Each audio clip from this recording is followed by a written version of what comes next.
all over the nation and also at the national level. Precision aerobatics today has been unchanged for about 20 years, but the equipment has gotten much more powerful. Bob's flying a Precision Aero 75 on a tuned pipe with a 14-inch carbon fiber propeller. The airplane is all hand-made balsa and carbon fiber from Bob's own design.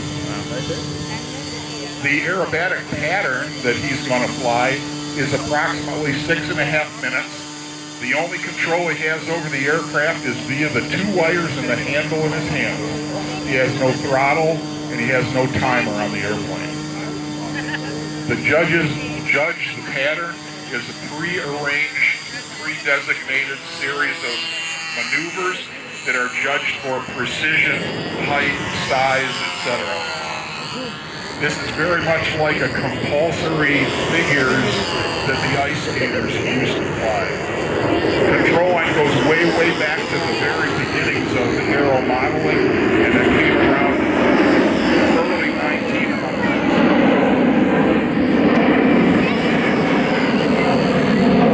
The first part of the maneuvers here, an inverted wing over. This is all judged.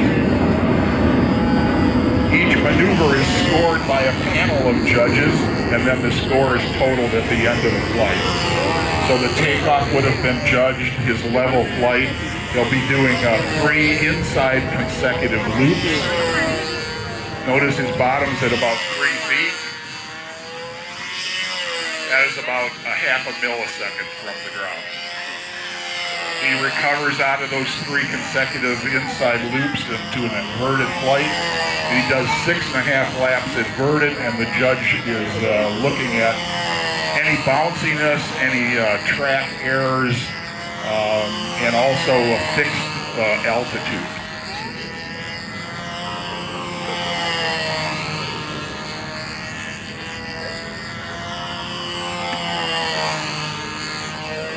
Now he comes out of the inverted flight and does a sequence of 3 consecutive outside loops, and again recovers to level flight. Approximately a lap and a half between each set of maneuvers. He's going to start his triangular square maneuvers at this point. There's a series of squares and then also a series of triangles.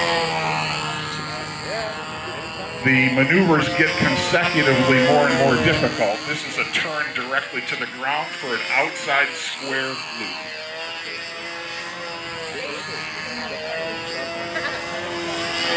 Always recovery to level flight for the in-between laps. This is the point where the judges are writing down his score. Now he's going to do a triangle. Puts another one right on top of the first one. And now the fun starts. Now we have some combination maneuvers. Inside, outside, where we do 8s.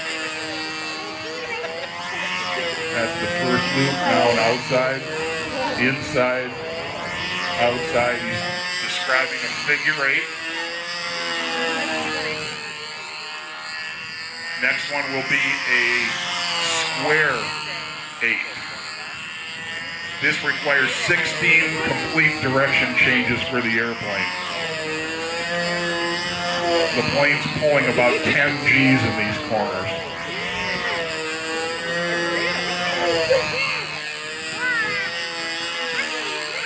Now we take the same kind of maneuvers and we set them on the ends so they become more vertical in the main axis. He'll do a vertical 8, one on the bottom, pulls another one across the top.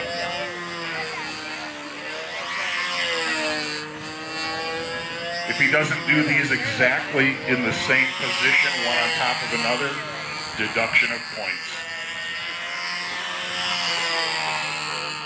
Now he does an hourglass maneuver.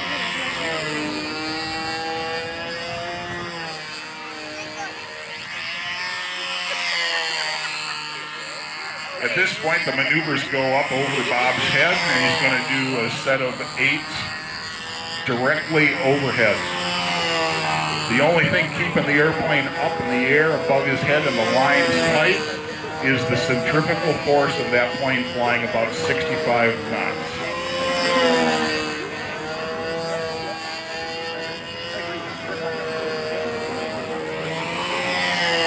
And the last complex maneuver that Bob's going to do is something that we call the clover leap. It's actually 4 inside-outside loops overlaid. That was the top, lower left, upper right, and then recovers up overhead. At this point, the flight is nearly complete. He's going to kill time until he burns out his pre-measured amount of fuel. The time of the flight can extend to about 7.5 minutes before, again, he becomes disqualified for overrunning. So fuel management becomes an issue that we learn to deal with.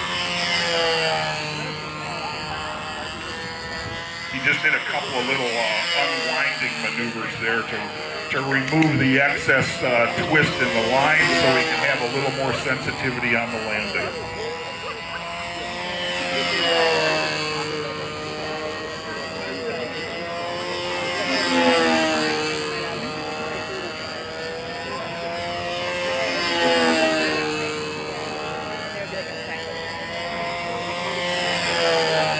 As you can see, these airplanes are a long way from the old top flight plastic 049, the PT-19, and the Corsairs that we learned to fly on.